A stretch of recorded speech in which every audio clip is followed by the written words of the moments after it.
Aku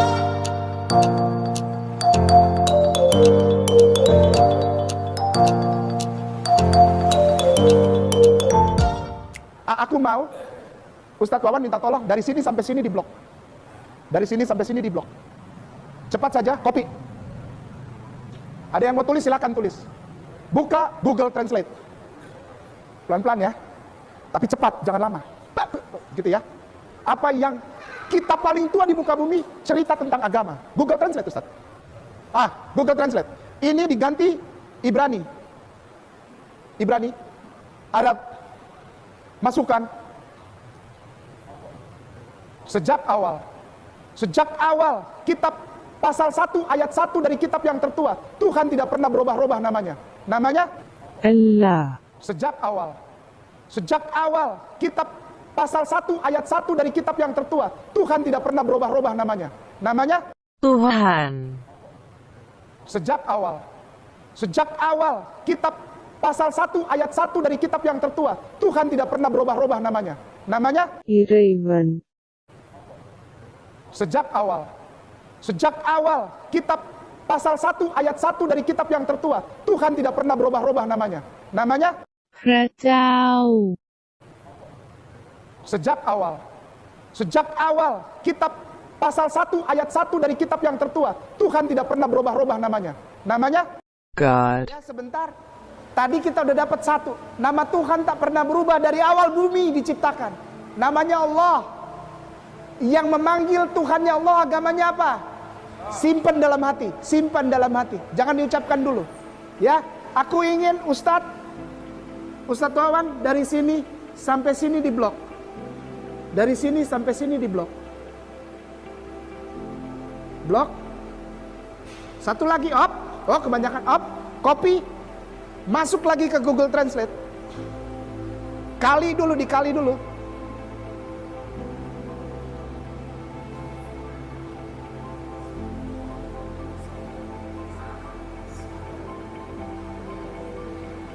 Orang yang beragama yang benar, kata kitab tertua, tandanya mereka mengucapkan bahasa Hebrunya, ini bacanya Bashum Elah.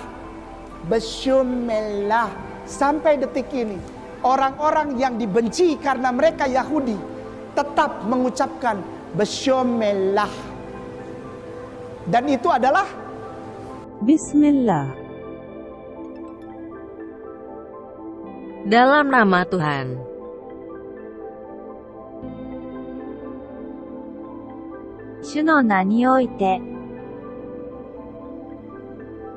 In the name of the Lord. Seperti yang teman-teman lihat di dalam videonya tadi, dia menggunakan Esra 5 ayat 1. Di mana di dalam Esra 5 ayat 1 ada kalimat yang berbunyi, In the name of the God of Israel. Dalam bahasa Indonesianya, dalam nama Allah Israel. Kita lihat bahasa Ibraninya akan menjadi Bismillah. Bismillah. Oke. Kalau kita selidiki dengan baik, kata Elah itu sendiri adalah kata yang umum ya. Bisa digunakan untuk memanggil Tuhan dari orang-orang di luar Israel, dan juga bisa digunakan oleh orang-orang Israel. Jadi kata Elah di sini bukanlah nama, tetapi predikat. Predikat yang umum. Oke. Jadi sangat berbeda dengan pernyataan dari Ustadz Kainama, sebab di dalam Islam kata Allah itu sendiri adalah nama pribadi. Tidak bisa menggunakan nama Allah itu untuk memanggil Tuhannya di luar Islam, karena itu bukan kata yang umum, karena itu sebuah nama. Oke. Sama halnya dengan kata Elohim di Kejadian 1 ayat 1 yang digunakan oleh Ustadz Kainama sebelumnya. Ini kata Elohim ini artinya God.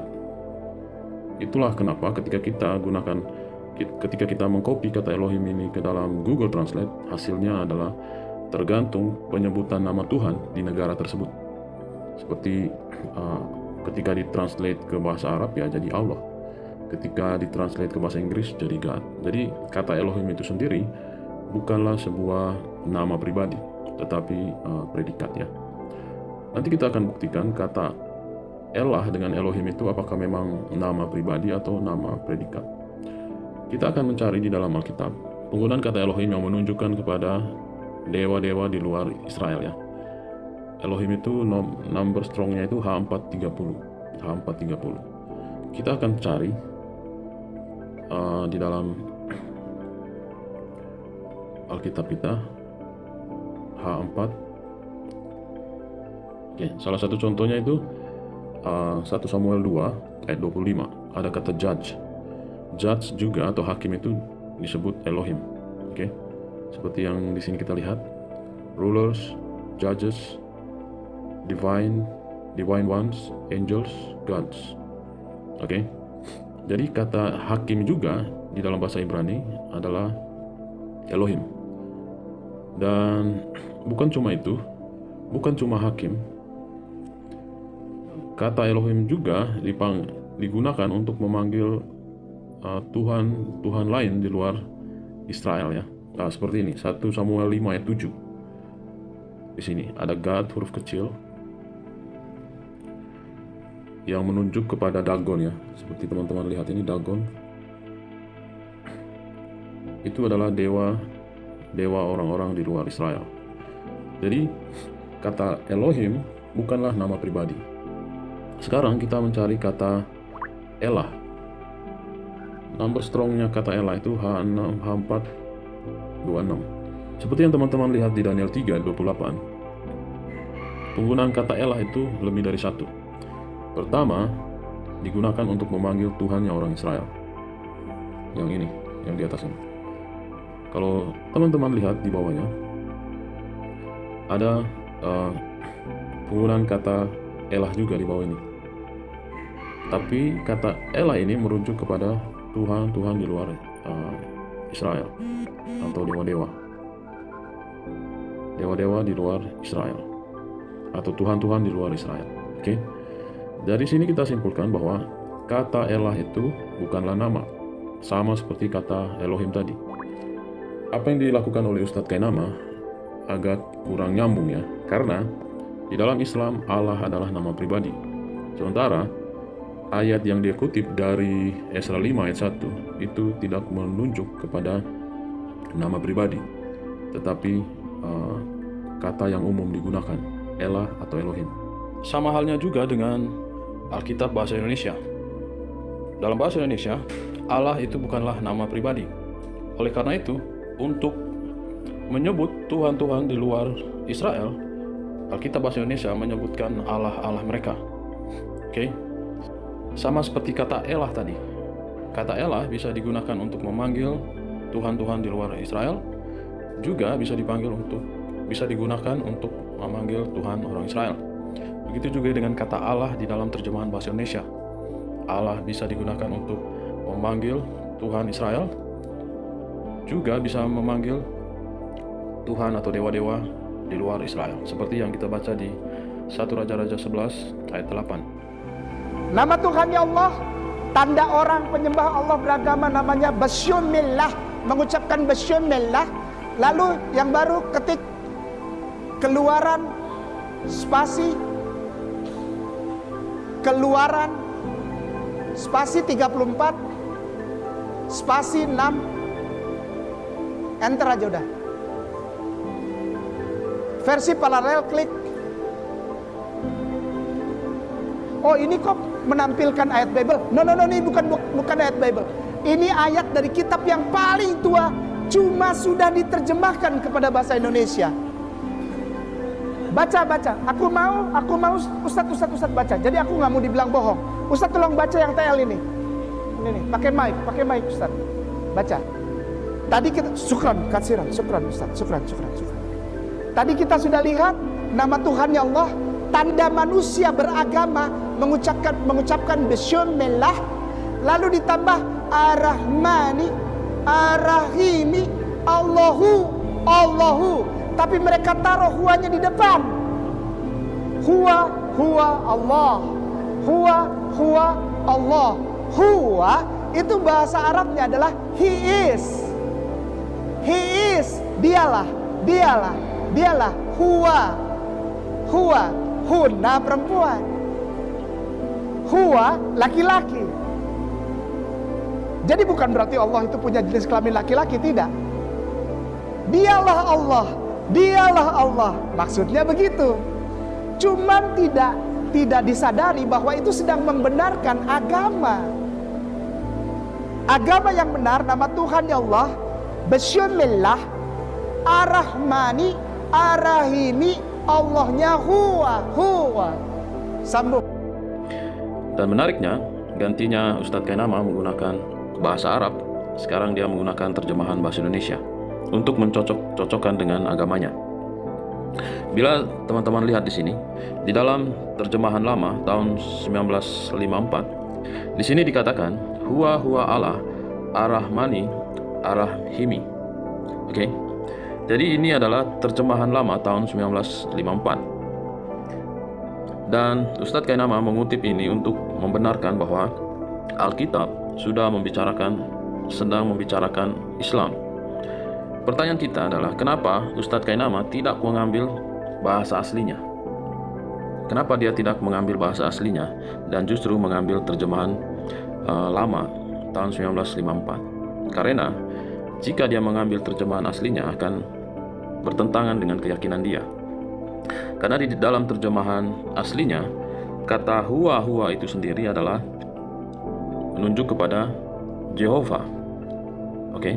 Jadi, kenapa Ustadz Kainama tidak mengambil bahasa aslinya? Karena di dalam bahasa aslinya mengatakan Jehovah. Untuk mencapai maksud dan tujuan dari Ustadz Kainama, gantinya dia mengambil bahasa aslinya, justru dia mengambil terjemahan bahasa Indonesia yang mirip dengan bahasa-bahasa Al-Quran. Sekarang ini kita akan menyanggah pernyataan dari Ustadz Kainama yang mengatakan bahwa kata huwa itu merujuk kepada Allah. Dialah atau he is. Dia katakan begitu tadi dalam videonya. Dia mengatakan bahwa huwa itu artinya he is, dialah. Sekarang ini kita akan buktikan dari Al-Quran sendiri bahwa kata huwa itu sendiri tidak merujuk kepada Allah saja. Mari kita buka Al-Quran surah 8 ayat 32. Di sini ada kata huwa juga di sini. Huwa. Oke, teman-teman bisa dengar? Huwa. Kata huwa di sini merujuk kepada Al-Quran. Oke. Kata it atau huwa itu merujuk kepada Al-Quran, bukan kepada Allah. Oke, di sini dibilang ya. Di dalam bahasa Indonesia saja kita lihat supaya teman-teman bisa ngerti. Dan ingatlah ketika mereka orang-orang musyrik berkata, "Ya Allah, jika Al-Quran ini, benar-benar wahyu dari Engkau." Jadi it yang di atas tadi, yang huwa tadi ini, yang huwa ini merujuk kepada Al-Quran. Jadi dari sini kita bisa lihat bahwa kata huwa itu sendiri bukan menunjuk kepada Allah, tetapi menunjuk juga kepada Al-Quran. Oke teman-teman, mari kita lihat kata huwa ini yang menunjuk kepada Allah. Sekarang kita mencari kata huwa yang merujuk kepada Allah. Oke, seperti yang teman-teman lihat di sini, kata huwa yang sama muncul di depan kalimat yang merujuk kepada Allah. Mari kita lihat bunyi ayatnya ya. Oke, ini bahasa Indonesia. Dialah yang telah mengutus rasul-rasulnya. Dialah ini tadi adalah huwa. Dialah yang mengutus rasul-rasul. Dia yang telah mengutus rasul-rasulnya dengan petunjuk, yaitu Al-Quran, dalam kurung Al-Quran. Jadi kata huwa di dalam Al-Quran bisa menunjuk kepada Al-Quran dan juga bisa menunjuk kepada Allah ya. Jadi tidak benar yang dikatakan oleh Ustadz Kainama bahwa huwa itu menuju kepada Allah. Tetapi ternyata di dalam Al-Quran sendiri kata huwa merujuk kepada Allah dan juga merujuk kepada Al-Quran. Mungkin pertanyaan kita adalah, apakah Al-Quran memiliki nature yang sama dengan Allah, yaitu memiliki keilahian? Karena di dalam ayat yang kita baca tadi, Al-Quran juga dipanggil huwa, dan Allah juga dipanggil huwa. Huwa dengan di surah Al-Anfal. Huwa. Kalau Anda tanya siapa itu huwa Ustaz, kembalikan ke ayat Quran surah ke-112. Kul huwa Allahu ahad. Kul huwa Allahu ahad. Masih menunjuk kepada Allah. Sambung. Ini ganti 30. Cepat ini. Ini kain nama cepat ini. 30, 20. 30, 20. 20. Ya. 20. Udah, tampilkan. Apabila mereka masuk ke dalam kemah pertemuan, salah terjemahannya. Rumah ibadah dibikin kemah pertemuan. Emang agama itu adalah pramuka? Kok kemah? Emang persami, perkemahan Sabtu Minggu? Jangan gitu. Ini bahasa aslinya tabernakel, rumah ibadah, masjid. Nanti kita lihat ya. Apabila mereka masuk ke dalam masjid, kemah pertemuan, haruslah mereka membasuh tangan dan kaki dengan air. Sampai detik ini Yahudi itu kalau mau masuk sinagoge, rumah ibadah sinagog, mereka di depan tuh selalu ada small fountain. Ada bulat, lalu ada keluar air kecil, fountain. Keluar, lalu mereka ambil, mereka cuci tangan sampai bersih, lalu kumur. Lalu tarik di hidung. Lalu kasih keluar lagi. Sampai detik ini Ustaz. Muka, tangan, ini apa? Seperti yang kita sudah dengar bersama tadi, Ustadz Kainama mengatakan tabernakel atau kemah pertemuan itu adalah masjid. Oke, kita akan bahas mulai dari situ dulu. Keluaran 30 ayat 20 bercerita tentang ketika orang-orang Israel masih dalam perjalanan keluar dari Mesir.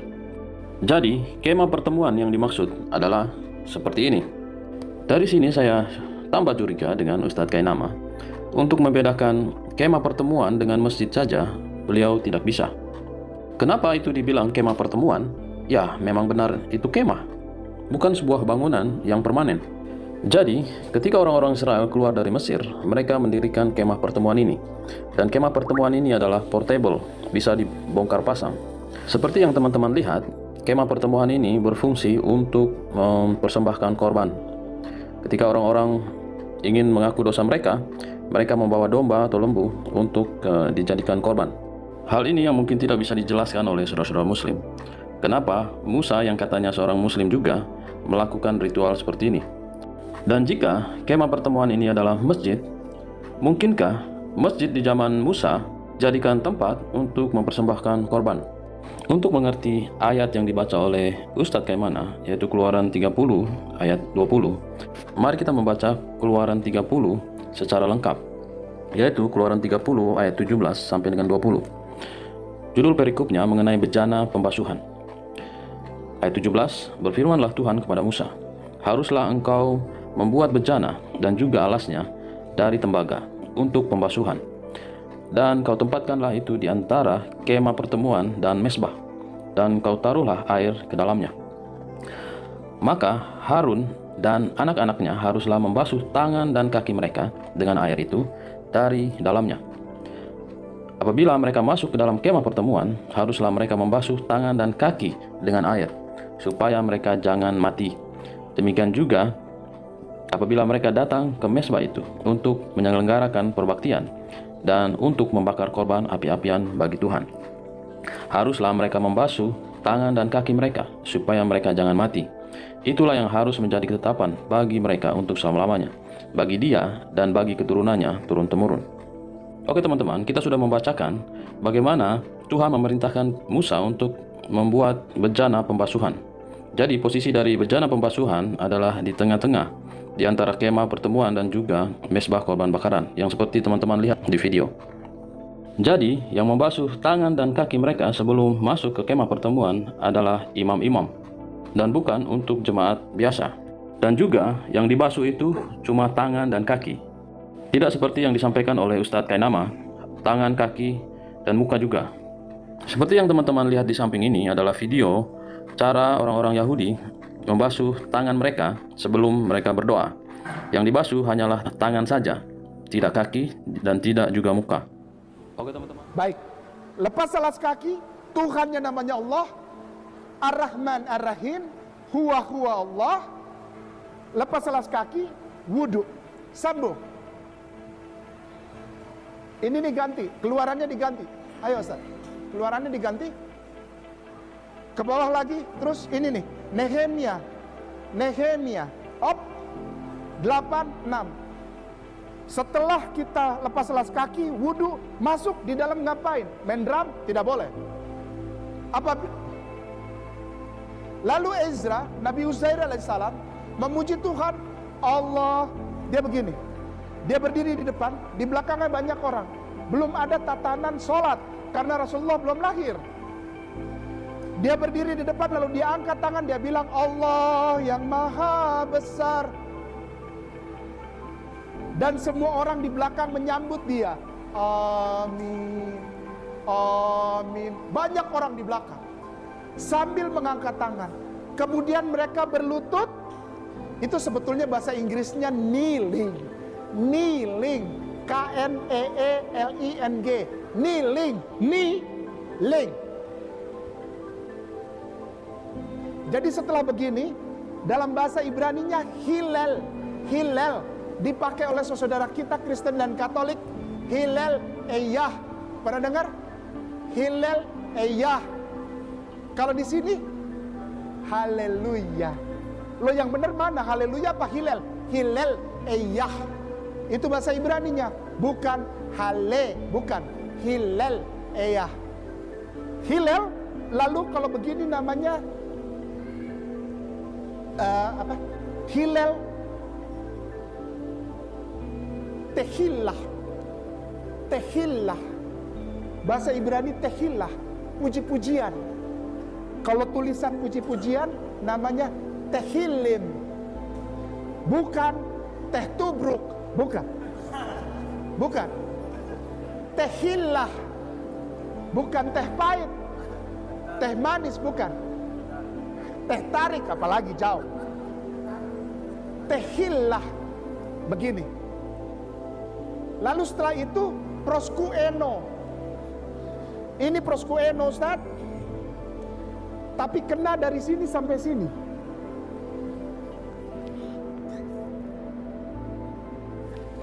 Sampai sekarang mereka begitu. Oleh sebab itu Rasulullah bilang, janganlah engkau sujud.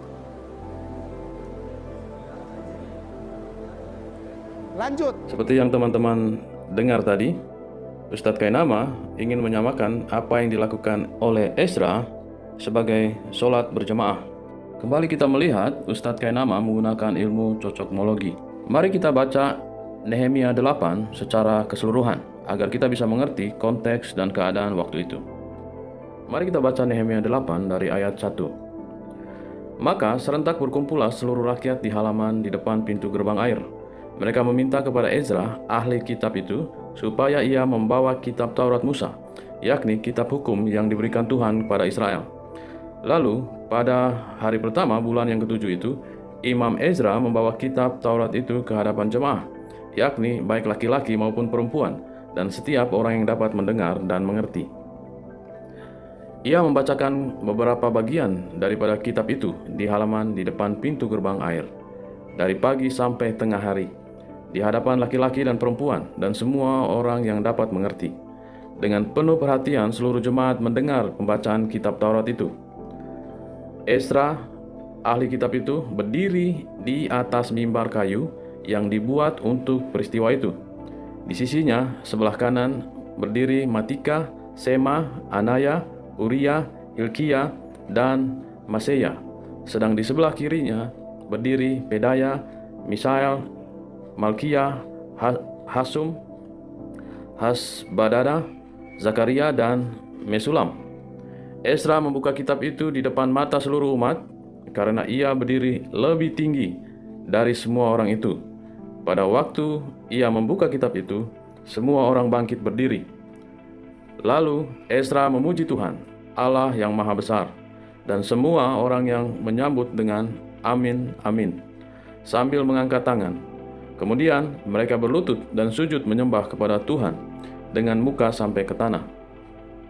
Oke teman-teman, kita baru saja mendengarkan bacaan dari Nehemia 8 ayat 1 sampai 6 yang tidak dibacakan oleh Ustadz Kainama. Dari beberapa ayat yang kita sudah baca tadi, ada beberapa hal yang saya garis bawahi. Bahwa kejadian itu bukan terjadi di dalam masjid, tetapi di ayat 1 dikatakan di halaman di depan pintu gerbang. Oke. Dan hal kedua yang saya garis bawahi adalah Imam Ezra membawa kitab Taurat itu ke hadapan jemaat. Jadi situasinya Imam Ezra di depan para jemaat berhadap-hadapan. Tetapi yang disampaikan oleh Ustadz Kainama adalah Imam Ezra seakan-akan membelakangi para jemaatnya seperti posisi sholat berjemaah. Dia begini, dia berdiri di depan, di belakangnya banyak orang. Belum ada tatanan sholat, karena Rasulullah belum lahir. Dia berdiri di depan lalu dia angkat tangan, dia bilang Allah yang maha besar. Dan semua orang di belakang menyambut dia. Amin, amin. Banyak orang di belakang. Oke, hal ketiga yang saya garis bawahi adalah ayat 4, Ezra berdiri di atas mimbar kayu. Ezra berdiri di atas mimbar kayu dan menghadap para jemaat. Dan bukan cuma itu, Ezra tidak berdiri sendiri. Dia berdiri bersama orang-orang lain di sebelah kiri dan di sebelah kanannya menghadap jemaat. Jadi kalau posisi seperti ini, artinya dia tidak sedang memimpin sholat, tetapi dia sedang membacakan kitab. Jadi dari beberapa hal ini kita bisa simpulkan bahwa Ustadz Kainama sedang mencocokmologikan peristiwa ini dengan sholat berjemaah yang dilakukan oleh saudara-saudara muslim. Ternyata yang kita baca di dalam Nehemia 8 ayat 1 sampai 6 tidaklah demikian. Lanjut. Ini ganti Ustaz, ganti Ustaz. Ulangan. Ulangan 14 8. Yang boleh sholat siapa? Yang boleh sholat siapa? Adalah orang-orang yang tidak makan babi hutan dan daging babi. Karena memang berkuku belah, tetapi tidak memamah biak, haram. Boleh sholat, tapi jangan orang yang makan daging babi, baik itu babi hutan maupun babi ternak, haram. Kalau kita baca perikop istilahnya satu ikatan pasal ini, maka akan kelihatan nanti ada guguk, ya, ada kampret, ada cebong, ya. Kampret jangan dimakan, ya, karena hari ini kampret sudah nyemplung juga ke dalam kolam jadi cebong. Kali ini, menurut Ustadz Kainama, syarat untuk orang yang bisa sholat adalah tidak makan makanan haram. Dia mengambil Ulangan 14 ayat 8, di mana ada tertulis rincian dari binatang yang halal dan haram. Tetapi yang menarik di sini, Ustadz Kainama seperti biasanya, dia tidak mengambil seluruh pasal yang berbicara tentang makanan haram dan halal. Dia cuma mengambil satu ayat yang setuju dengan keyakinannya sekarang. Jika teman-teman menyelidiki satu pasal itu, berbicara tentang makanan halal dan haram, di sana tidak berbicara hanya babi saja. Masih banyak binatang-binatang yang lain juga. Dan Ustadz Kainama justru tidak menyebutkan binatang-binatang yang dimakan oleh saudara-saudara muslim sekarang. Untuk itu mari kita baca Ulangan 14 secara keseluruhan. Ulangan 14, perikopnya binatang haram dan yang tidak haram. Kali ini kita fokus kepada binatang yang haram.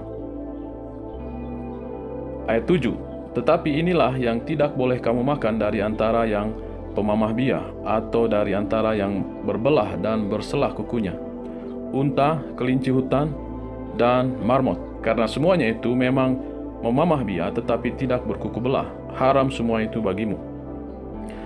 Babi hutan, babi sama saja. Karena memang berkuku belah tetapi tidak memamah biak, haram itu bagimu. Daging binatang-binatang itu janganlah kamu makan dan janganlah kamu terkena bangkainya. Itulah binatang yang berkaki 4 yang haramnya. Kalau yang di air, ayat 9 berbicara tentang binatang yang di air yang boleh dimakan. Inilah yang boleh kamu makan dari segala yang hidup di dalam air, segala yang bersirip dan bersisik boleh kamu makan. Jadi syaratnya ada 2, bersirip dan bersisik. Kalau binatang berkaki 4 tadi, syaratnya adalah pemamah biah dan berkuku belah. Oke, harus memenuhi 2 syarat itu, baru bisa dimakan. Tetapi segala yang tidak bersirip atau bersisik, janganlah kamu makan. Haram semuanya itu bagimu. Setiap burung yang tidak haram, boleh kamu makan. Tetapi berikut jangan kamu makan: burung rajawali, ering, janggut, elang laut, elang merah, elang hitam, dan burung dendang menurut jenisnya. Setiap burung gagak menurut jenisnya, burung unta, burung hantu, camar, dan elang sikap menurut jenisnya. Jadi ada beberapa jenis burung yang tidak boleh dimakan. Oke, teman-teman bisa lihat sendiri di Ulangan 14 ini, binatang haram dan tidak haram. Bukan cuma di situ, teman-teman juga bisa membuka Imamat 11, berbicara hal yang sama, binatang yang haram dan yang tidak haram. Oke teman-teman, kita sudah membacakan Ulangan 14 secara keseluruhan dalam perikop binatang haram dan binatang halal. Dan dari yang kita bacakan tadi, jika mengikuti standar Ustadz Kainama, bahwa syarat untuk orang bisa ikut sholat tidak memakan makanan haram. Yang boleh sholat siapa? Yang boleh sholat siapa? Adalah orang-orang yang tidak makan babi hutan dan daging babi. Karena sesuai dengan Ulangan 14, banyak juga binatang haram yang justru dikonsumsi oleh saudara-saudara muslim sekarang ini. Artinya, menurut standar Ustadz Kainama, orang-orang muslim sekarang tidak bisa sholat karena mereka juga memakan makanan haram menurut Ulangan 14. Di antaranya adalah kelinci, lele, kuda, kepiting, udang, dan masih banyak yang lain lagi. Karena syarat binatang halal menurut Ulangan 14 adalah yang berkaki 4 itu berkuku belah dan pemamah biah. Syarat binatang halal di air itu bersisik dan bersirip. Sementara lele, udang, kepiting, dan binatang-binatang yang lain itu tidak memenuhi dua syarat ini. Begitu juga dengan binatang berkaki 4 di darat, harus berkuku belah dan pemamah biah. Kelinci, dia tidak berkuku belah. Begitu juga dengan kuda, kuda tidak berkuku belah. Unta juga tidak berkuku belah. Justru binatang-binatang haram ini menurut Ulangan 14 dimakan oleh saudara-saudara muslim juga. Artinya, saudara-saudara muslim juga bertentangan dengan Ulangan 14. Dari sini kita bisa melihat bahwa Ustadz Kainama terus-menerus menggunakan ilmu cocokmologinya, di mana dia mengambil beberapa ayat yang mendukung keyakinannya dan ayat-ayat yang lain dia abaikan. Oke teman-teman, demikian sanggahan kita terhadap pernyataan Ustadz Kainama. Biarlah sanggahan ini dapat menambah pengetahuan kita semua. Dan jangan lupa tetap dukung channel Pil Pahit ini, dan kita akan tetap menyanggah pernyataan-pernyataan Ustadz Kainama selanjutnya. Tuhan memberkati.